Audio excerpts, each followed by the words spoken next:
The Tangent Egg podcast is aimed at a mature audience. It contains themes that are not appropriate for all listeners. It's important to note that we are not experts. We routinely have no idea what we're talking about and are just three idiots sitting around a table. Listener discretion is advised.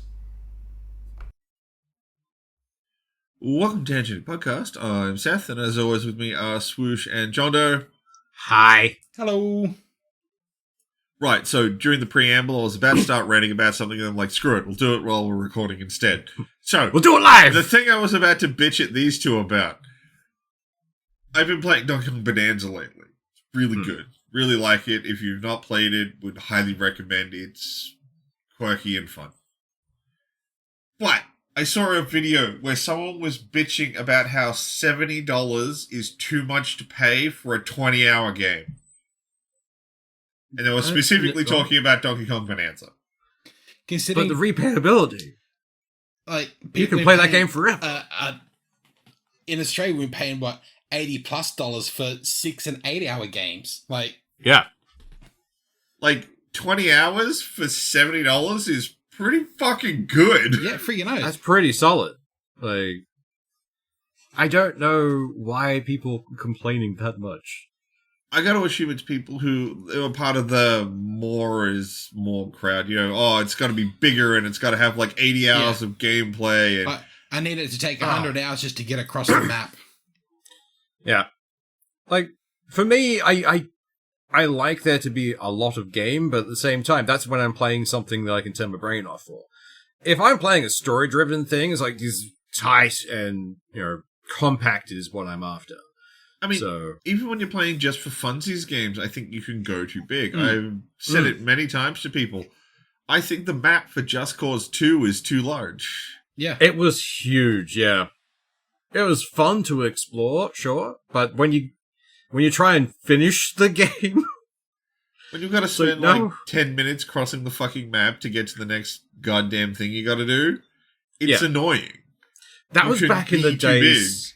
Yeah, that was back in the days where games were using it as padding, because every mission was like halfway across a massive map. Yeah. To try and expand out the amount of hours they could claim. And I think that's where everyone got used to the high numbers of games.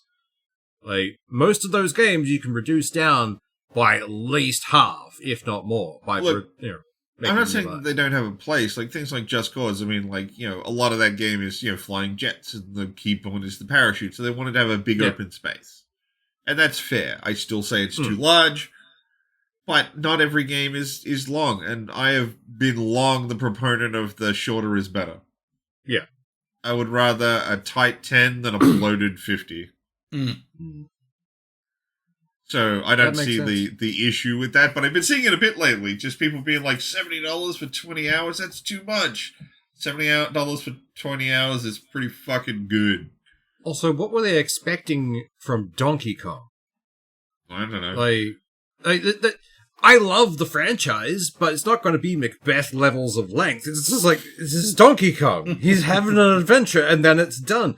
And then you can just rumble around and do it again. And it is generally pretty fun. Like, I've been having a good time with it. They seem to have figured out, like, it definitely feels like they learned a whole bunch of stuff from when they did Mario Odyssey and Breath of the Wild, and they've kind of taken all of the things they learned and mushed them together. Nice. I'm actually having a really good time with it. Like, you get your crystal bananas pretty regularly, sort of like Mario Odyssey, but they're tied to a leveling up system. Every 5 bananas, you get a skill point. So the idea that there's a fucking banana under every rock is like, yes, give me another skill point. Nice. That's cool. And since, like, a lot of upgrade systems, abilities have multiple levels and they cost more skill points the higher level you want to get them. So you kind of, like, are legitimately hunting for those bananas and you're like, yes, found more of them. That's pretty cool. Like, is skill points also tied to, like, killing enemies or doing other things, or is it just find the bananas? So far, they seem to be more like ways to enhance your play. Okay. So, things like, your punches do more damage, or you have this ability where you clap your hands together, it'll, like, pick up everything around you. Like, there's upgrades for that, so the distance out it picks up is bigger. Okay. You have this new bonanza form that you can take where you turn into, like, a bigger gorilla. You can, like, extend the amount of time it lasts for and stuff like that. So he turns into the mighty Ozaru then. Yeah, pretty much. Nice. So, you have those sort of things of what you're skilling up. Although there are things like you can do this thing they call like rock surfing, where Donkey Kong rips a big piece of terrain out of the ground and then spins it in front of him, then rides on it across the ground like a scooter. You can get an upgrade so you can like skip it across water. Ah. Yeah, because I have seen that popping up in shorts, and that looks like a fun game. It is pretty fun. Yeah. Pretty much everything I've seen in the level up tree so far has been much more quality of life. Have more abilities to do more things. Have those things be more effective. I haven't seen anything so far that I would say is like, that's a required for progression or anything like that. That's pretty cool. Nice. That sounds actually like entertaining. It sounds. There's a reason to explore. There's a reason to do things. Yeah. And I mean, like, the puzzles aren't, like, break your brain, but, like, they're enough. Yeah. It's those kinds of, like, solid, complete games that I really enjoy. Because I picked up the most recent Kirby a while back, and that game was pretty fun. That was pretty good. I actually really liked that. I forgot. The one where he inhales cars. Yeah. Yeah, that was surprisingly mechanically deep for a Kirby game. And from what I've seen from everything online, like, same with Donkey Kong at this point. So they're just going for a different look or a different feel to it, which is, like, great. Yeah. As long as it is fun and sticks to the brand. Oh, and they sort of do the shrine thing from Breath of the Wild. Okay, like little mini dungeon-esque kind of challenges to, Which I don't hate. I don't mind that format. A lot more games have been using it. I mean, I feel like Breath of the Wild went a little far with it. Although I think it's probably going to work better in Donkey Kong because of the tighter control constraint. Fair. Well, because like Breath of the Wild, you've got all the master hand or tablet abilities to really break the challenges with. Whereas Donkey Kong's got what? Well, he can punch up, he can punch forward, he can punch down. Yeah. Oh, and he can jump. Maybe. Build a challenge around if his knees that. will let him. So you kind of got this sort of like more limited tool set, and and that tool set is harder to use to break the game. So you're less likely to run into puzzles where it's like, I can just whatever. I didn't even do the challenge. I just moved to the end of it. Yeah. And which is kind of how I got with Zelda at the end. And unlike Zelda, the shrines aren't worth not some of them are only worth 1 banana, but a lot of them are worth 3 bananas. Nice. And you need 5 bananas to get a skill point. So it's like going in there, like, and usually 2 of the bananas will be like just on the main path, your reward for completing the level. And then there'll be a 3rd banana, which is like tucked in a corner somewhere, and you've got to like, where are the edges of the map that I haven't gone on yet? And then I can go find something. Yeah. And then that's not even necessarily the only secrets in those challenge dungeons. Sometimes it's just extra loot. Nice. More bananas, extra lives, things to refill your bonanza meter. There just might be a cache of stuff somewhere. So exploration's just good. Even in the puzzles. Like, every time you just wander down, like, I know I'm meant to go that direction, but I'm running away. I'm doing something else. You find just something interesting. Like, 100%. A little nugget. The first area the first, like, proper area, I unlocked an area to go down a level, and I was like, I don't want to go down yet. I want to more fully explore this level. And I opened up another area to go down. There are actually 2 completely separate ways to get to the next level down, which you had to use both of them to properly unlock the next layer's section. Oh. So, interesting. You'd go down one way, solve all the puzzles down there, then they'd push you back up a layer to use the other way to go down to complete some more puzzles to fully complete the area down below. That's cool. So even if you had gone through that first one immediately, it's going to push you back to then explore the other half of that same area. That's good design to me. Yeah. That is very good design. I like it. Yeah, I could spend a lot of time glazing fucking Donkey Kong Bonanza. It's really good. It is like, I know there's not a lot of Switch 2 games out yet, but like it's a good example of like what you can do with the console. It's really fun. That is good to hear, because my Instagram and other shit's just been full of weirdly enough videos going, oh no, it's stuttering. It's like, okay. I have not had any major slowdown at all. Yeah, I just don't know why out of nowhere I've just been hit by all these things. And said, no, it's bad. Like, I have only heard good things. I don't know if what it's is just because I've been playing games for so long and I'm kind of used to a lot of old jank.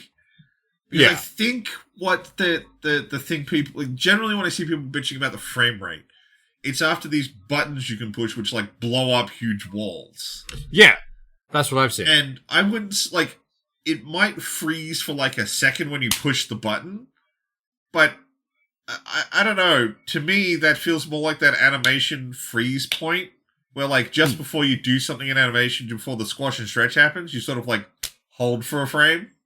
Yeah. Where it's like the, oh, bang. Yeah.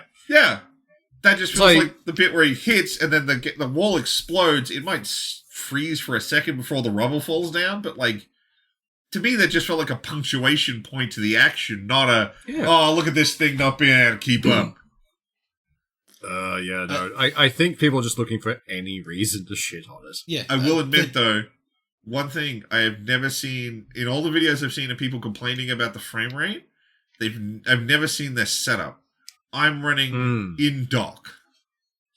Every time I've seen it, I'm assuming they're running it as a handheld.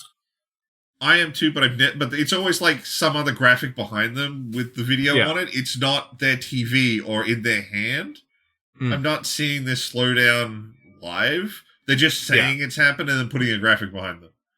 I'm not saying they're wrong, or I may just have gotten dumb luck again with me in games. I don't know how I do it. I just don't end up with all the graphical issues. Now, I've seen one video which was a guy holding the Switch and showing it, and it was when they hit the button and it does that thing. Like, and even then, I'm like, to me, that's acceptable levels of jank. Like, that's fine. I can deal with that. I don't get to see the initial particle explosion. Oh no, it's fine. Leave it be. I think people are looking for any reason just to shit on the Switch at the moment. Yeah. Yeah, and this one feels particularly weak.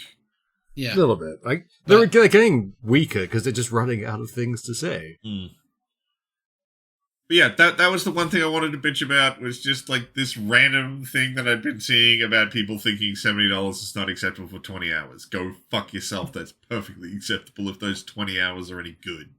Yeah. If they are excellent 20 hours, yes. It's the thing I've always hated about the time question. Like, quality should be the question, not amount of time. But, like, all that, like, at least there's, like, Microsoft is backing away from $80 games after Outer Worlds 2. Like, they say, oh yeah, that was a little expensive. They've dropped it back to 70. This is US dollars. Yeah. So it's still fucking still $100 or so dollars here. But at least there's that, oh shit, no, hang on, maybe we are jumping the gun a little bit here. So it'll be interesting because PlayStation's come out and said, no, we're doing $80, deal with it. So we'll see what happens there. I mean, I still only paid $110 for Donkey Kong, which for Australia is pretty good. Yeah. I fucking despise that I'm saying that, but that's pretty good. Yeah. God, I never thought I'd miss the days when games were $80. Yeah. It's really hard to have the nostalgia that you hear from a lot of creators from the United States, where it's like, man, games were like $40 when? Yeah. What the fuck are you talking about, this $40 shit? This is why I think their gamers are a little bit just like sporadic over everything, whereas like us, you had to be fucking dedicated at one point to be a gamer. Like, holy shit. I've said it before, one of my big things when I was a kid was getting games like 5 years out of date because you get like 3 of them in a pack. Yeah. Oh, I loved those packs. Then those packs were like $40 a game, but you had to wait for those games to be old enough to be bundled together because some big box store didn't want them anymore, and we're like, yeah, we'll cut the price on them to get them out of here. Yeah. Ah, the good old days. Yeah. We should probably talk about something else. Yeah, sorry. Or we will be lost in nostalgia for God knows how long. Yeah, we will. So, this is probably going to end up being a rather grumpy podcast, but we'll see how it goes. So, first up, Meta doesn't want to sign the Europe's AI agreement. because it's got too much overreach, and will stunt growth. Meta can go and suck a giant bag of dicks. It can. I agree wholeheartedly. But it's like, who would have thought the guys who really wanted to be rampant with AI would be angry that we're trying to stop them being rampant with AI? Just... I don't get them. It's like, oh, we're going to oppose this thing that is obviously good for everyone. Like, yeah. But the thing you're forgetting is we're consumers and we don't matter. Yeah. Oh, yes, we are cattle. My bad. Yeah. I'm getting ideas above my station. We are just the hurdle between them and our money. Yeah. Which is particularly exemplified by Delta's new idea. Ah, God. I'm really glad we don't deal with Delta.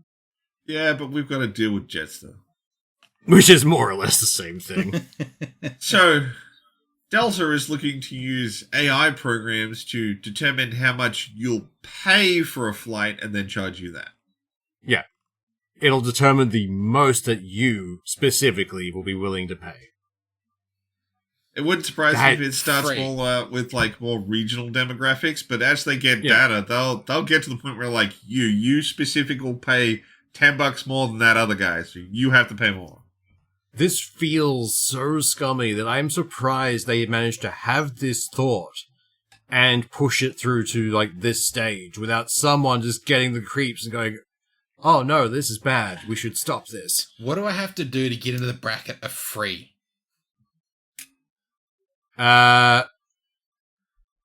Threaten their CEO? It seems to get some stuff done now. Yeah, I don't know if that'd do I'm it, just though. waiting for... Actually, this reminds me, I have a side rant. A lot of the random... Because I watch a bunch of stuff on YouTube, and occasionally the ads will get through the blocker. And they're trying to say, are you saving for your next European holidays? Like, who the fuck do you think I am? What tax bracket do you think I'm in? Jesus. Like, how did I end up on bougie fucking ad space? What the fuck is this? But yeah, I'm waiting for that just to be added in as well. It's like, we'll entice them with a number that they can probably afford. It's like, stop that. This is bad. I don't like this. I mean, like, if you go by what Delta says, that it's like it's creating fair prices that are favorable. To who? Only to them. To them. That's the thing. They don't follow it up with anything else. They just say it's favorable. It's favorable. To whom? It's favorable. Yeah. Like, oh, okay. We favor it. It's favored by me. Oh, God, Delta. Ash, this reminds me of back and my when... shareholders favor this thing. Yeah. Do you remember ages ago when, who was it, Woolies or Coles wanted to put in those, like, screens on, for their tags? Oh, yeah, so Coles. Yeah, so they could live, change the prices. Like, no. But, no. Both Coles and Same Woolies feeling. have those digital tags now. Not at my Coles or my Woolies. Mine does. The one down here does. But there's a regulation in this state that if they have those, they have to have any prices that were listed in the last 3 months on the screen as well. To say, what is it done? What is the change? Okay. That's a pretty solid regulation. That's not bad. At the same time, they could... I could see that being abused pretty hard. Oh, yeah. Oh, drop definitely. it down, like, jack it down, up, up, then down, drop up. it down. Yeah. And only by like a couple of cents, so it doesn't actually look that bad. It's like, hey man, it's the last 3. If Coles or Woolies are listening to me right now, Fuck you. yeah. Second. That idea was for conjecture, not concepts for you guys. But if you do use it as a concept, you owe us money. No, that's where they're real fucking stingy. Yeah. Why pay for things when you can steal it? No, that's the problem they have with the Australian public. Oh, yeah. Yeah, they don't like Yes, it. people keep serving themselves and stealing. That's down, wages are down. Yeah. Look, They asked for this. When they swapped cashiers out for robots, they knew that people were going to steal shit. Come on. Everything is carrots. Everything. Particularly when, okay, who's in that area watching people bag their stuff? Some freaking, like, 60-year-old woman. It's like, she's not running anybody down. Or some child who gives zero fucks. He's on, like, absolute minimum wage. Hell, that child's probably like, hey man, if you stand at this register, you're not in a camera. Yeah. So, I always use found carrots. that shit weird. Just put it as potatoes. Shit. I always found it funny when, like, certain industries or certain stores, like Macca's or, I used to work for, like, discount shops. They'd always use, like, 16, 17-year-olds to do the work. And it's like, yeah, we don't have to pay them anything. And they completely forget that you have a bunch of 16 and 17-year-olds working in your store. And it's just like, they don't care, guys. No. Zero shits. Yeah. They're not going to put any passion into this at all. They might turn up on time. And that is highly unlikely. If they turn up regularly, you're already ahead of the game. People stole from our shop regularly, and we did not care. So it's a cheap shop. Okay, you stole some muffins. Bye. Don't come back. Yeah. I mean, no one pays anyone enough these days to actually do anything about theft. No. Yeah.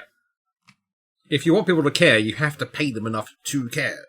It is considered DLC now whenever I'm working. Although I've got to agree, like I saw a video that was like, there's something, and this is the only store it's like that, despite the fact that that this sort of stuff is in every store. Is it just me, or like you go into a JB Hi-Fi, when you're leaving, it feels like someone thinks you stole something. Yeah. Oh, yeah. Like every time. I mean, they have the guys to check them. Like, check your bag, stamp your receipt, whatever it is. Yeah, but like Kmart does it. There's plenty of other places that have door guards, but like there's something about JB Hi-Fi where it feels like someone's like, you stole something, you piece of shit. Well, it's always like when you go to Kmart or something, it's normally just some like little kid with a scanny thing that scans the thing. But when you go to JB Hi-Fi, it looks like an actual bouncer. Yeah, he's a dude in a suit. Yeah, it's a dude in a suit, and he's like, he's well built, and it's like, this man can block the door. He can stop me. I'm not going to steal things. Or if you go to Bunnings and like the person at the front who lets you out like is meant to scan your receipt, it's like sometimes they don't even look at what you've got. It's like, oh, I must look trustworthy today. I'll keep walking. Yeah. Mine don't even check the receipts. Like, fuck off. I've got a trolley full of small items, but I'm allowed to walk out. Every time. Go get yourself a snag. Fuck yeah. Nothing sadder than getting to the snag station as they're packing up. Like, no! Oh no, I've missed it. I have dishonored my family. Damn it, now I really want a Bunnings snag. They're not even good.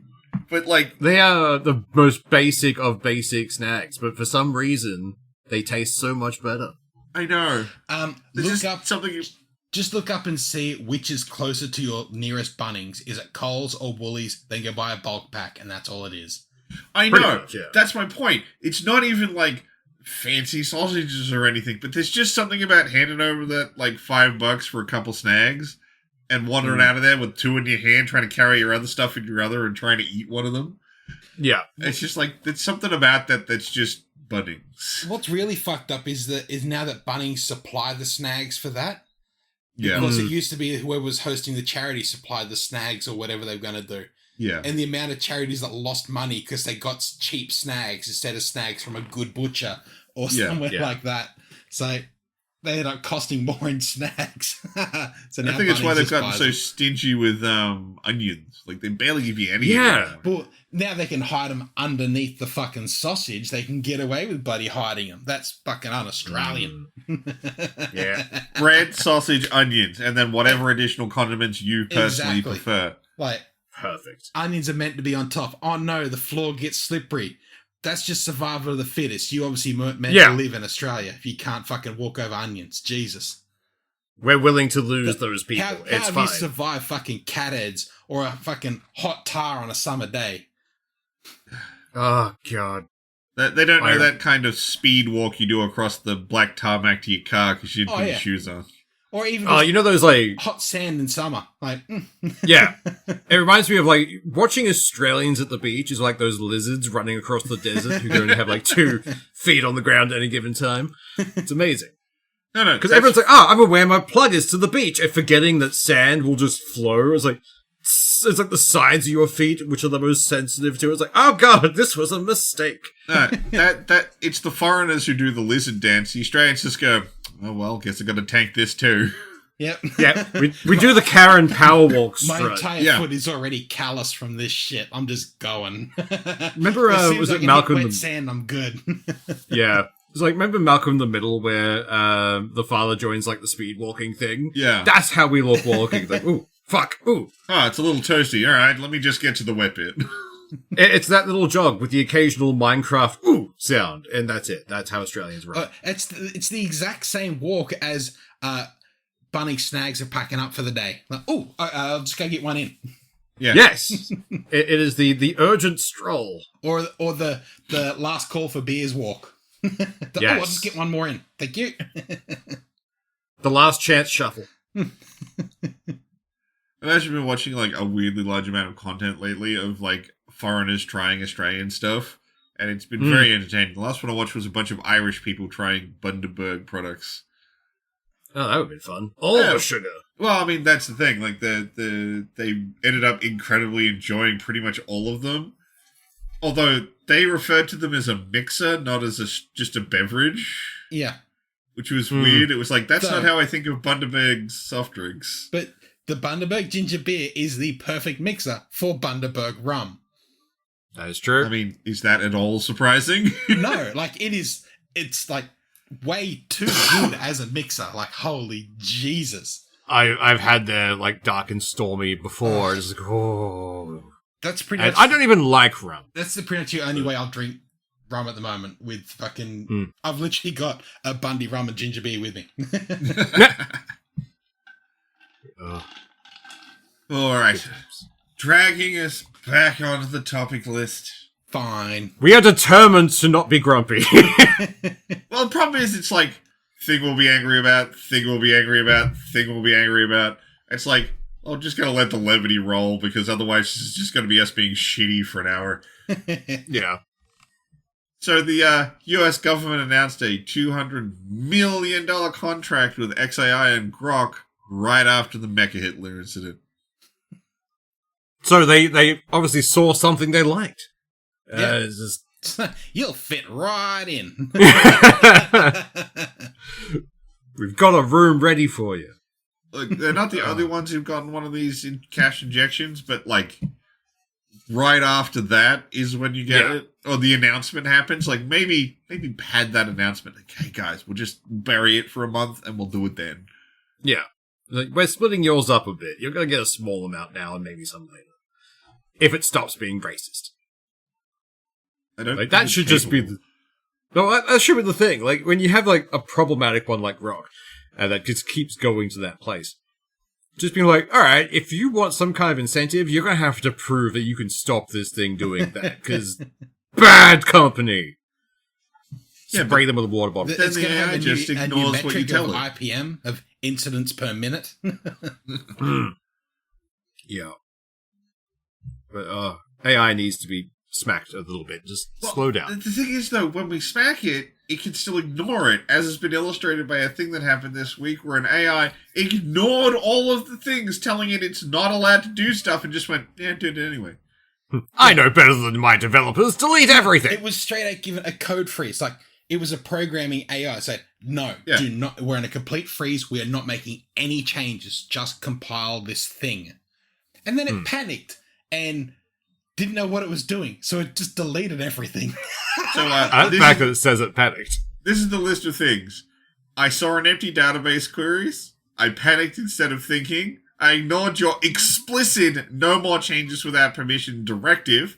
I ran a destructive command without asking. I destroyed months of your work in seconds.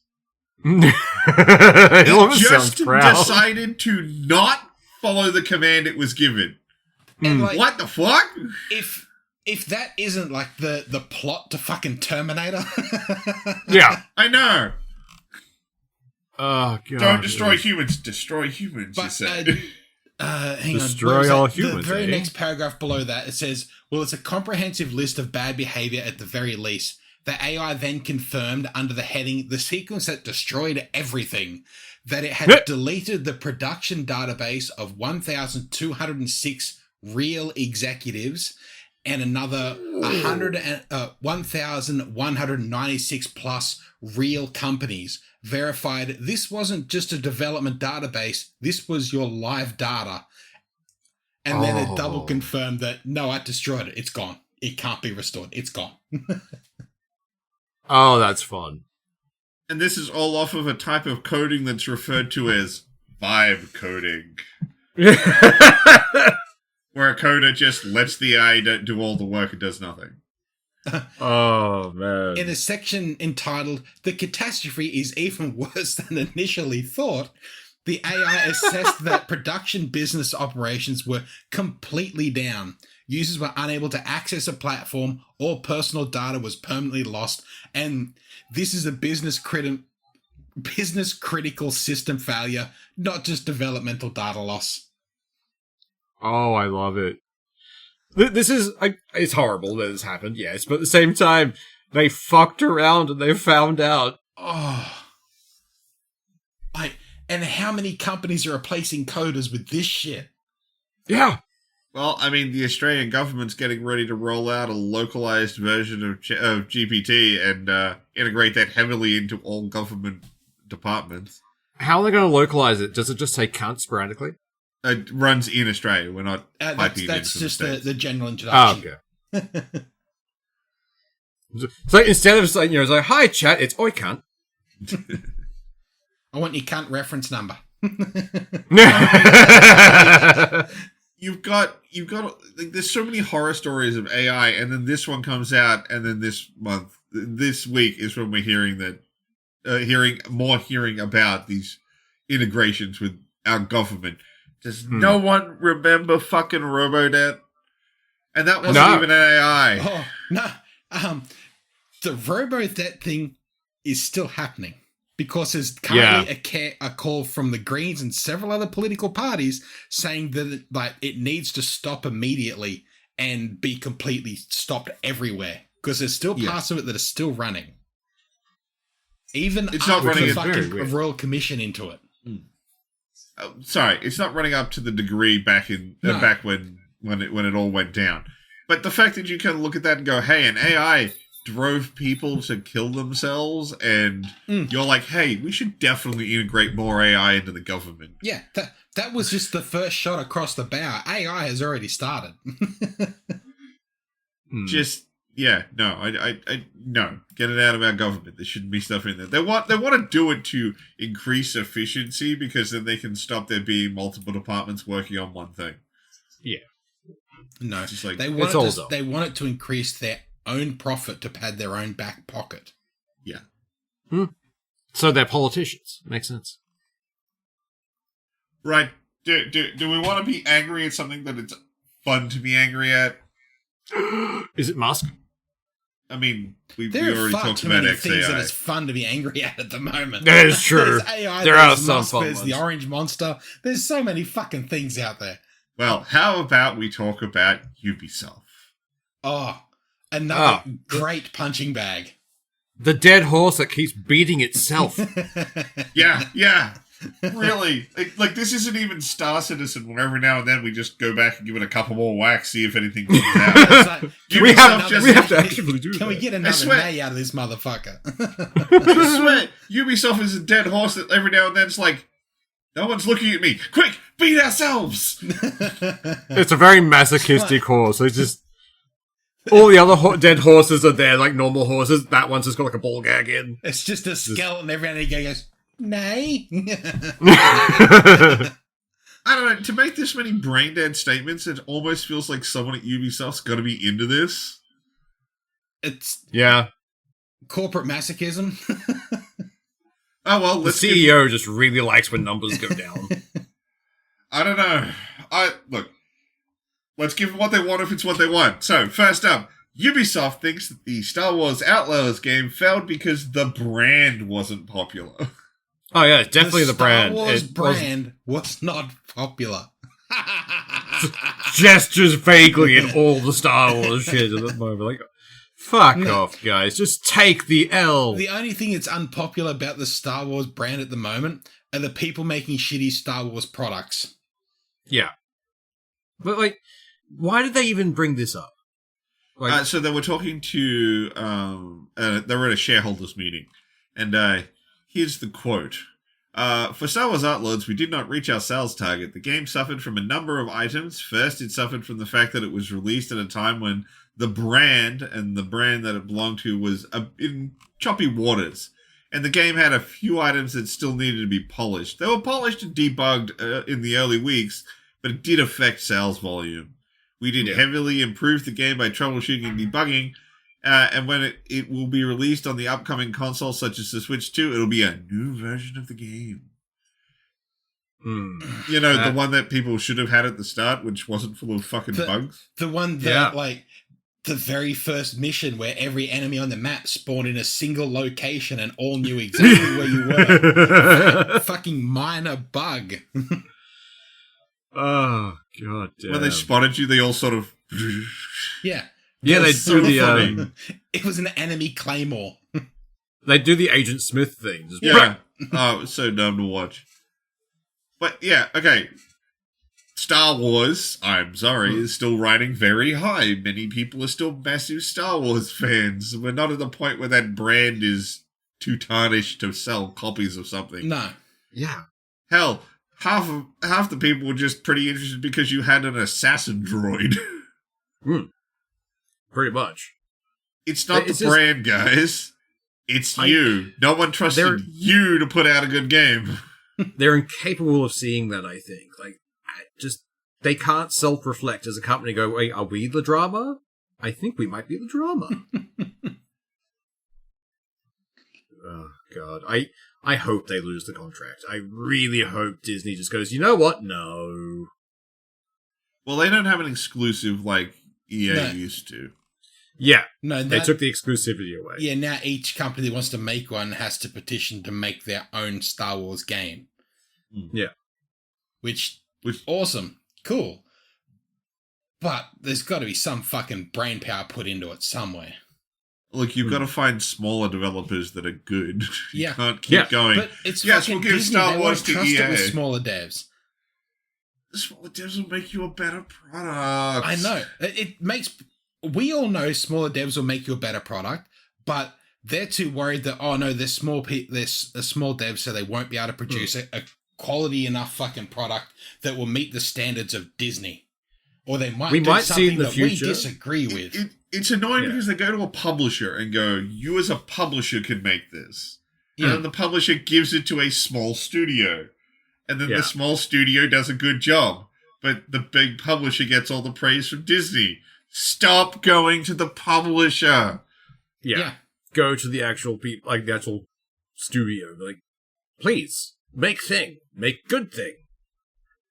And then you give them money. And right now, it's like the best time. Like, so many small studios have been punching out bangers, or at least high-quality products. Like, stop going to Ubisoft. Stop going to Activision. You don't need Find these some other people. With the advent of, like, Steam and everything, it's great. The guys who did Helldivers doing fucking Star Wars Battlefront. Oh, that'd be fun. I would love that. But just dropping into that with, like, that's your campaign with a battle going on around you. Yeah. I would pay good money for that. Having that as the Clone Wars, like literally do Helldivers with a Star Wars. Yeah. Oh, I would love that so much. And you drop it inside the clone troopers and battle droids. Yeah. Clankers all the way. Let's do this. Yeah, it's a no-brainer. Well, I mean, let's face it. Battlefront's a no-brainer, and EA still fucked it up. I know. Yeah, they found a way. Fucking damn. But it's I a was sense hyped of for that. achievement. Oh, you wait till we get to the third thing for Ubisoft. Oh, you just hold on a sec. You're going to talk about that other bullshit first. So, to get the second one out before we get to the fun third one, Ubisoft shareholders are demanding a response to the Stop Killing Games movement. And, Ubisoft continued to not represent Stop Killing Games properly. Yeah. Like, you'd think... Shareholders are ruining everything. After the blowback that is Pirate Software of not representing it properly, like, it takes, 3 seconds to get the actual facts of this.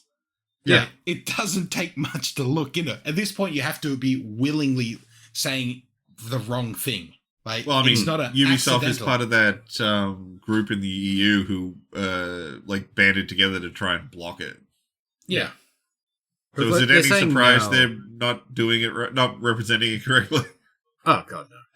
But what are they saying now? It's the it's so bad that they pitch it in the you can't expect us to keep a game going forever. Eventually, it has to spool down. Like, it's unreasonable to ask us, and we already do a 24-hour, 7-day-a-week service for the game. So calm down. That's basically not why what are you Subway happy Games with is the about. crew? That's the fucking point, you idiot. Yeah. They haven't actually read anything to do with the actual petition, because then they might understand and have to reflect again. They've read it and they understand it, but they're trying to get it enough noise going around so that people don't understand and get the wrong impression. They're trying to confuse. I hate it. And come on, a bunch of shareholders who are just looking for numbers to go up probably don't even understand what Stop They're Killing not going to Games look is into about. it. Most likely those shareholders know nothing more about video games other than my investment number went up or my investment number went down. I hate that kind of shareholder. It's just, go away. Let the company do its thing. Don't put your fingers in the pie. You're just going to make it horrible for everyone. So, here's the last fun thing Ubisoft said this week, which is the dumbest. And in an annual financial report, they stated that microtransactions make the player experience more fun. Just More like fun beating for their myself in the financial head with a department. book. That's it. Yes. So just like beating myself in the head with a book means I learn good. But no. it's such an obviously untrue fucking statement. I can't see how the metric could be any other way than no. I have never once thing. felt fun whilst doing anything related with microtransactions. Now, there are ways you can do microtransactions that are as low invasive as you can get. I always point to Warframe as the gold standard for that, because if you actually go on to their real money, well, not they use faking money, but you know what I mean. Yeah. Their premium marketplace. Yeah. You hover over it. Yeah, they're called Platinum. If you hover over an item in that, it tells you how to earn it in the game. Nice. I do. And there's like that. nothing in their store that you cannot earn in game. Right. Some things will take you longer than others, that's granted. Yeah. But, you can still do it. But the fact that they don't just go, oh, it's in the store and it's theoretically earnable, and they don't tell you. If you look at an item in the store, it tells you how to get it. They're not hiding how to earn stuff. Yeah. Ubisoft goes, hey, this cool skin. Only if you pony up cash, no way to earn it. Yeah. That's really don't hot garbage. In their fucking single players. It's not even a multiplayer game. Oh god, that annoys the shit out of me. Where it's like a single player, like, yes, pay me $50 for a skin. Like, who bought this? Or pay us $10 and get an EXP booster. Why do I need an EXP booster in a single player game? Yeah. It's bad enough that you've deliberately slowed down the gameplay of a single-player fucking game, that you've put that in there to make it feel fucking actually playable. The Dumbassery. gamers have rebelled hard. Well, it's this annoying thing where so many people hate them, but it takes just a couple whales and they see massive profits. Yeah. So every game company sees if they don't have it, they're losing that potential for a whale to come across and spend a shit ton of money. Give them a massive influx. It's like, okay, but no. How about you run your game company so you don't need those? Yeah. I don't know. Maybe do How that. about how about spritz the shareholders in the face with a water bottle every so often and say, you bought into this, leave us alone. Well, that's the other big thing from the games industry. It's not specifically about Ubisoft.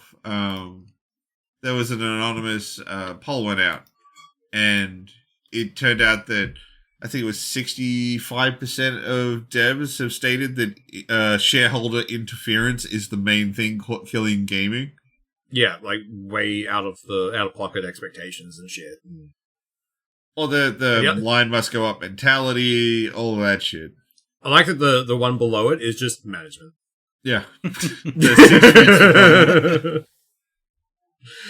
So the only issue with the game departments or game industry from the company point of view is just management are dickheads and shareholders are dickheads. Get rid of those two, we're sweet. God, it's like any normal person could have told you that. Yeah. It's amazing. But no, as dumb as I think as it is in my head, it's like, it should just be if you're buying into a company, you are buying in because you like what they're doing. Yeah. Let them do what they're doing. Don't interfere with it. I don't care how much you think you know better. You've put money in to grow that thing on its own. Leave it be. It's an investment. You obviously put money into it because you thought it was good enough. Now leave it the fuck alone and let it do its thing. Yeah. Don't invest on things that you see as future potential. That's a way of losing money. Well, you definitely need to sort of like keep a little bit of grip on it, but like, yeah, because like that's sort of what happened. What part of what killed Anthem? They had this massive, like they were let to go do whatever they wanted, and they couldn't decide, and that ended up kind of murdering Anthem. You need essentially like a kid on a leash kind of thing. They can go around and do stuff, but if they get too far into the hookers and blow area, you pull them back. Yeah. No, back to the game. There's definitely some oversight, but then like a good manager should be doing that oversight. Usually I found the studios that I've heard of that do the best, the manager at the top is the art director. Yeah. Pretty much. Because, hey, the person trying to keep the ship all going in the same direction is the guy with the creative vision. Pretty much. It's not the accountant who wants the numbers to go up. It's the guy who's like, I see future. Let's do the thing now. This is a big part of what helped God of War out. They put the guy in charge who was the main art director. Same thing for Claire Obscura. Yeah. Bangers come out of companies when you put the right people in the right places, not superfluous dickheads. Yeah, it's like the same with production companies at the moment, where it's just like, yes, we will help, but we're going to change everything. It's like, no, let them be. And actually, that reminds me of the other things we had to talk about tonight, the VTuber thing. Oh, the stuff with Vshojo. Yeah. Because it's the same kind of thing with, like, a production house of sorts, just fucking over their talent and expecting it will be completely fine.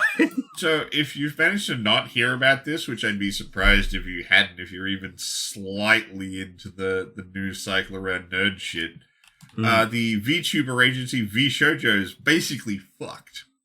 Oh, yeah. So everyone but one person is gone? Yep. You were saying? The first person who left was a VTuber called Iron Mouse. The thing you've got to remember, now, if you're not into... I'll fully admit I'm not a big into the VTuber scene, but my housemate is, and he was happy to pass this along. It was weird. My housemate was getting the news slightly faster than I was seeing it show up in my algorithm. It was kind of bizarre to watch. It's like I felt slightly in the know. Iron Mouse was like the biggest VTuber. So she decided to bail because Vshojo hadn't paid her. Yeah. And they were supposed to donate $500,000 to a charity. They didn't do that. Yeah, from like one of her biggest charity streams, and they've just held the money. After that, there was a big wave of people who also work for Vshojo removing their Vshojo tags from Twitter. Yep. And then the quitting started. Yeah. Including one VTuber who did it live. Quit in the middle of a stream. Was like, I'm out. Yeah, because they were talking to like a higher up from the Vshojo. And it's like, so you admit that you had the money to pay me. Yeah. But you didn't. Yeah. The fuck, man? Like, that's not how you treat talent. Like, if you're making money off their backs. at least treat them somewhat well. Like, look, this is the Jesus. thing though. Like all of these, this is the stuff with like management type stuff. This is where all those predatory Hollywood agents ended up. Yeah. Well, I mean, like we saw it back when gaming was trying to get going on YouTube, and you needed to have like machinima at your back to keep the legal dogs away. And then machinima turned out to be the legal dogs. Yeah. Same thing's is happening with the VTuber scene these days. Like the ability to get in and do VTubing was kind of gatekept by these companies. They were the ones who could pay for the models. They were the ones who would set you all up, and you got your persona and everything, and they'd help organize, collaborations with other people within their stable, and that would help create the community, the atmosphere, and blah, blah, blah, blah, blah. Yeah, you don't really need those anymore. Pretty much. I'm not saying it's a small amount of money, but like most people can get a pretty decent VTuber model and set up for like $1,000. Oh yeah, it's pretty in the realm of you could do it. It's no longer this like lofty thing that like I remember ages ago I saw a thing where someone was talking about one of the early models cost $3,000. I was like, that's pretty prohibitive. I see why you might want to go with one of these companies like Vshojo. Not that way anymore. Pretty much. Now, there's all the base stuff for it is out there on the internet. People can grab it and do what they like with it, which is really useful. So, more and more VTubers are actually making their own models. Yeah. There's a couple of them that I follow on Instagram because their comedy is fucking hilarious. Who makes their own models. They occasionally say, I've got a new one. It just shows like this little gremlin version of themselves doing dumb shit. It's like, this is fun. I like this. So, companies like Vshojo are so much less important in the industry. So this was the interesting thing about this, though, is the initial quits happened from the Western side of Vshojo. Yeah. And, for lack of a way to put it, Western culture has a lot more of a, I don't like being here, fuck you, I'm out, kind of attitude to work. Yeah. So the idea that the Western side of Vshojo could bail on them seemed like, oh yeah, that's a thing that could happen. But the Japanese style bailed as well. Yeah. It takes a lot for that to happen. Well, given the fact that people in Japan willingly work for black companies. Yeah. And they know they're black companies. They know that it's a horrendous thing. And so, fuck it, might as well. I need to pay the bills. Yeah. So, the idea that these people would... And, like, just the culture's different in many ways to the Western. And the idea that all of them in 1 week would just be like, up sticks, we out. Yeah. And up sticks, we out with the same reason that they weren't getting paid. Pretty much. Like, someone must have just run off with the coffers and blown it all in Vegas or something. It feels one of those robbing Peter to pay Paul situations. Yeah. Oh, this VTuber made a bunch of money this week. Quick, pay the ones we haven't paid. Yeah. Yeah. Oh, God. And it sucks that they had to do it and that these companies still exist. I really wish they disappear. Because I thought this shit was done when Machinima was outed. Like, well, that's the thing, though. Like, Vshojo and... the other one I was thinking was HoloLive. Like, they've been big for years in Japan. True, yeah. And, as I said, when they really kicked off in the West, it was prohibitively expensive to be a VTuber. It's just not anymore. Just like it stopped being necessary to have machinima at your back. Yeah. I think if I ever ended up doing streaming, it would probably be like VTuber thing. Just make a model, use that. Because my face is weird looking. I don't want it plastered up there. It'll scare people away. That's why this is an audio podcast. Exactly. I have a face for radio. We want to do the last big gaming thing. Well, sure. Not big. It's kind of sucks. So the current devs on Halo are really not okay with what they're making and not happy when it's about the implications when it comes out. Sadly, that's not surprising. It's not surprising, but also I kind of want to know how bad it is now. I have no intention of ever buying it, but I look forward to someone trying to play it. For how the latest Halo game, Halo Infinite was, like, it was touted as this whole fucking thing, and then they cut the campaign for it. The multiplayer was fucking not up to scratch for what they said it was gonna be.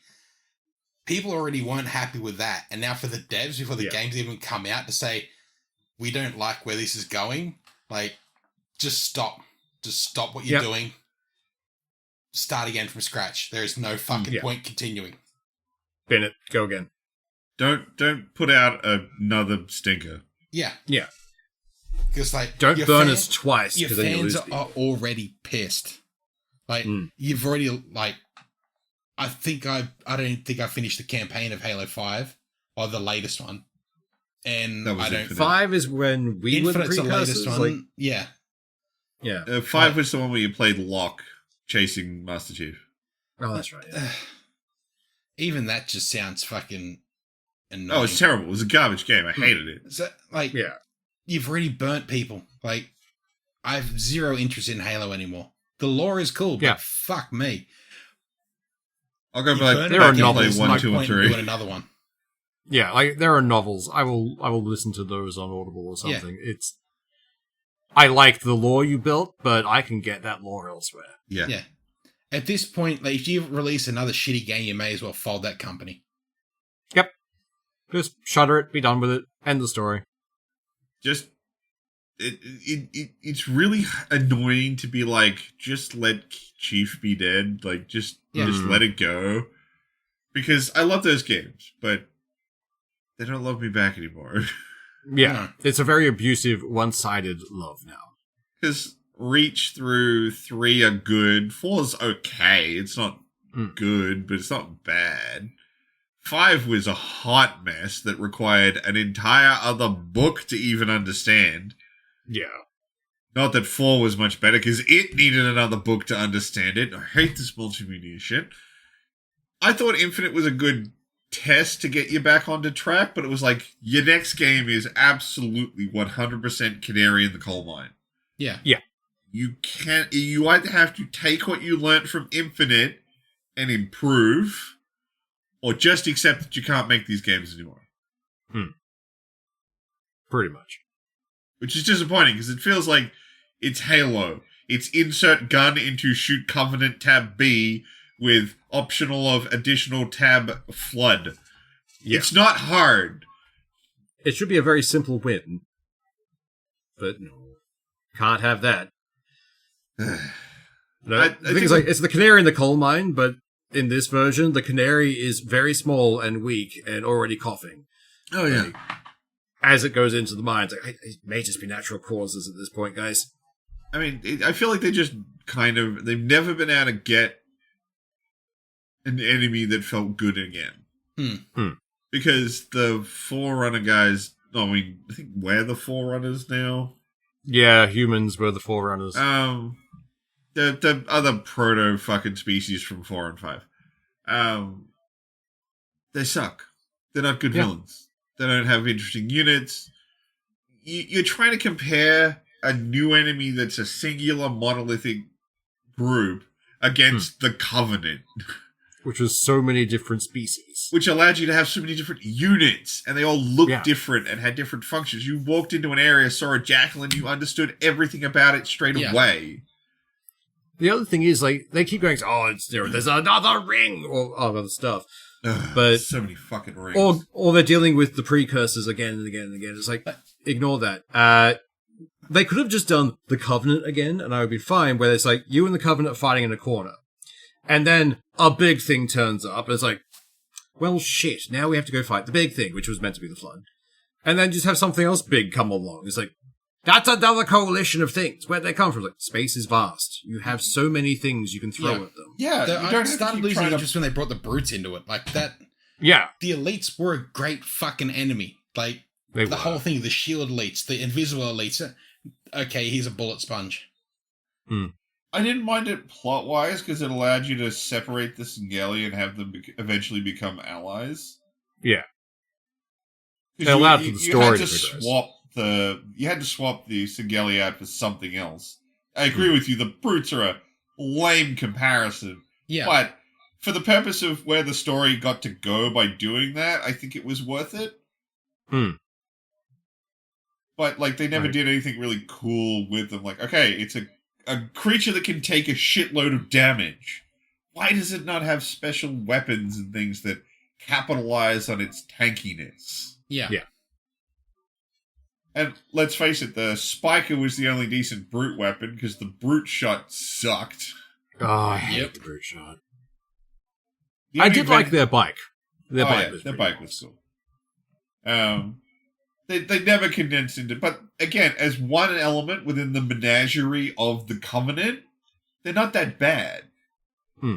But the fact that I can't even remember what the other fucking proto race is in 4 and 5 should tell you something, because I don't remember them at all. I have no idea. Cannot remember the life of But me. they're all robots. They all look the same, and they're basically just the same enemy for the whole fucking game. It has no variety or interest. I mean, hell, looking at enemies in the Covenant and being able to go, that guy's gold, he's more dangerous, he's a commander. Yeah. Mm. I like just That the one needs straight to out die. silhouette. Okay, grunts, jackals, elites. Bang. I know Yeah. exactly what I need to do for each of those and Yep. the playstyle I need for. Okay, that's obviously a sniper jackal. Okay, I need fucking cover. That cunt is going to nail me. Oh, It was just God, that was spelled out so fucking well. Though I did like the aesthetics of the light weapons. I'm a sucker for that style. They are very pretty, yeah. Yeah. Maybe it'll be okay when it finally gets here. Maybe it won't. Maybe they hate it because it's actually good. And it's not on brand for them. I would absolutely pray for that outcome. Yeah. To hate it because it's so good. But now that they've extremely said this, unlikely, I'm betting the publisher is going to try and sue them for, like, you know, destroying the value. Hype. Yeah.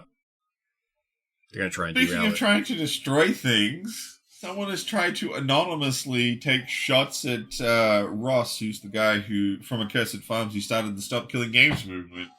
Why would they do this? Ross is amazing. Anonymously. Well, that's the thing. Like we can make as many suppositions as we want.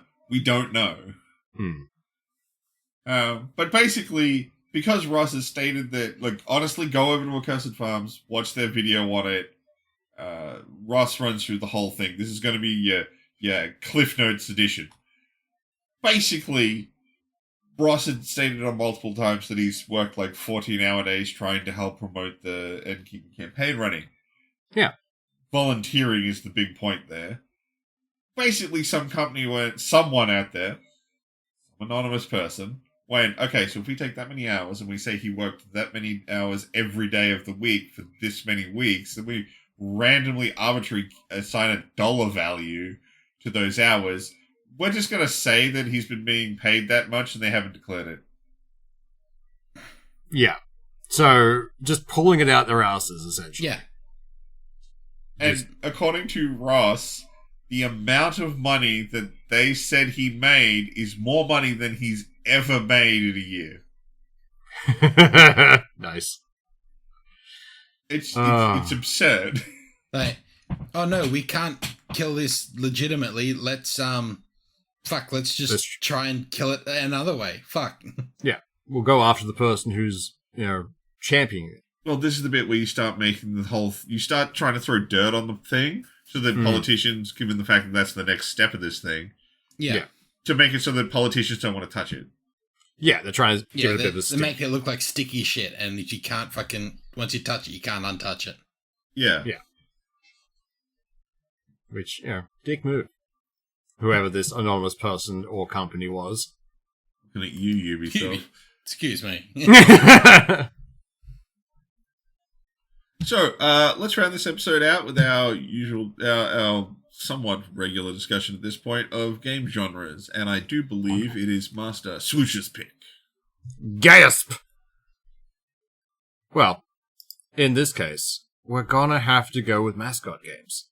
Ooh, good choice, good choice. Because, as you are aware, I am a massive lover of mascot games. Now, by mascot games, I'm assuming you mean something where, like, there's a single major protagonist looks after it, and is generally a little more in the platformer vibe. Like, Yeah, I wouldn't call pretty much. Halo a mascot game, despite the fact that Chief is the main character for the whole fucking thing. Yeah. No. So but- more things like the old Sly Coopers, the like those kinds of, like Mario would be considered a mascot game. Yes, we know you're trying to dance around the fact that you absolutely love Ratchet and Clank. Yes. I mean, I don't even have to give my answer for this one. No, You're already hang on. aware of it. There is a goat for this. Pepsi Man. Pepsi Man! The old I love Pepsi Pepsi running Man. games. Great game. I was always a big fan of the Sly Cooper games. They were very good. I'm kind of annoyed that franchise just sort of dematerialized. They teased us with a movie at one point, and that never materialized, because I think the Ratchet and Clank movie kind of ruined that for them. Maybe, but I mean, that movie wasn't great. Yeah. But no, it's... What were some of the other ones that popped up? There was Jack and Daxter. Yeah. I remember ages and ages ago. Spyro, they were pretty fun. And I consider them a mascot game. Because it's just like, there was something about them. I think it's just a nostalgic thing for me. Because there are some that pop up. Like, there's a few that have recently dropped. And I'm looking at getting. It's like, I should get these. Because I feel like this is a little more like mascot platformer is more what we're talking about. Pretty much. Mascot platformer. I know, like, Ratchet and Clank's probably stretching that a little bit, but, like, I feel like that's kind of the area we're more discussing. Or I'd probably step closer to character platformer. Character platformer, yeah. Because then, like, that's closer to your new modern Mario games or Banjo-Kazooie or that fucking ukulele Sony game rip-off with a little character. Oh, Astrobot. Yeah, Astrobot. Yeah, like that kind of stuff. That is a mascot fucking game, mascot character. Oh fuck yeah! That's a mascot variety game. I don't understand why Sony's so resistant to putting Astrobot on PC. It's basically just an ad for every game they run. Yeah, it's an advertising for them. Saying, look at these things we have on a different platform. Go get the platform. Yeah, like I don't get it. I mean, the Banjo-Kazooie games were so good. I mean, Rare is like the goat of making mascot when platforms. Rare's allowed to do what they do best, they do it fucking amazingly. I'm talking like old school Rare, not current Rare. Like GoldenEye, Banjo-Kazooie Rare. Conker's Bad Fur Day Rare. Conker's Bad Fur Day. The remake unfortunately lost a bit of charm, but the original storyline was still intact. Yeah. It's funny because if you look at the cartridge, the original Conker's Bad Fur Day, it doesn't have the Nintendo logo on it because Nintendo wanted to separate themselves from this fucking adulterous game. Well, I mean, come on. This is a game in which you need to bounce on the overly large titties of a sunflower to progress. Yes. Or you need to knock the corn out of a shit monster. Yeah. Oh, I love that game. Or you had, like, you were a teddy bear in a fucking turret shooting refugees as they run up a beach. That's why I'm so disappointed. Yeah, I'm so disappointed about the rehaul for their multiplayer in the remake, because they went for the whole COD kind of thing. Yeah. And it's like, I'm very sad about that. This me and my friends used to have loads of fun doing their caveman versus raptor thing. Yeah. Fucking peak game, that one. Yeah. Absolutely. I miss that game. I'm trying to think what other ones I played. Like, I do feel bad that Banjo 3 never made it. Because that got turned into that was like butchered into nuts and bolts because I just needed to cobble something together. And then they got shoehorned into VR space. Yeah. Like, because Rareware was Perfect Dark. It was GoldenEye. It was, like, the reason we have mission-based shooters now. Yeah. What other ones were around? I don't know if you guys would consider it one, but I think it fits into the mold. Psychonauts. Yeah, no, I consider that one. Definitely a platformer. And that main character is very memorable. Yeah, good old Raz. And everyone remembers the Milkman conspiracy. Oh, God. Those games were great. I'm so annoyed that there's actually a VR game that goes between 1 and 2 and actually links it properly. So if you want to play Psychonauts 1 and 2, there's actually a missing chunk of game. That makes me sad. I mean, the same thing happened with Ratchet and Clank at one point, because there was a side PSP game that carried story between games. I think it was like Secret Agent Clank or something. It's always shitty when they do those joining games on like a more obscure platform. They should be on everything where the first or the original and the secondary game should be. Like, to be fair, I feel that same way sometimes about when reading comics, and it's like, oh, backstory in this other issue. It's like, what? This is relevant to this story. God damn it. Oh, how can we talk about fucking mascot platformers and not talk about Crash Bandicoot? Oh, fuck, yes. I like that it's still alive, it's still going, and by all means, its games aren't the greatest in the world, but they're not bad. Did you ever play that game, Grow Up? Yes. The little robot trying to get out. Yeah, that was fun. That was a surprisingly good game. A game I lost way too much time to that I did not expect to be as good as it was. Did you ever play A Hat in Time? No, but I kept hearing it. It is really fucking good. Is that the one where the guy, you get different forms from what hat you have on, or is that a different thing? No, it's basically just a Mario type game. But yeah, you do have a character that can wear different hats than just like costumes. Nice. Yeah, no, it's really fun. Definitely an old school platformer type game. Nice. Would recommend that one a lot. That was really fun. I have to check that one out.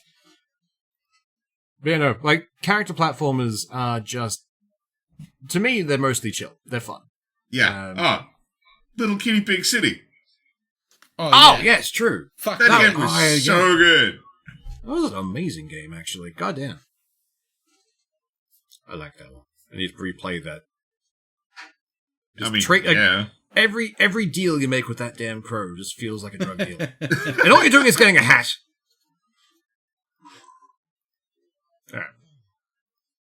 So but we all know my favorite is definitely Ratchet and Clank. I've sunk far too many hours into that game. That's pretty fair. I'd never played a Ratchet and Clank until the one came out on PC, and I thoroughly enjoyed it. I dumped quite a bit of time into that. I really want all of them to hit the PC just so I can buy a single definitive version. That would be good.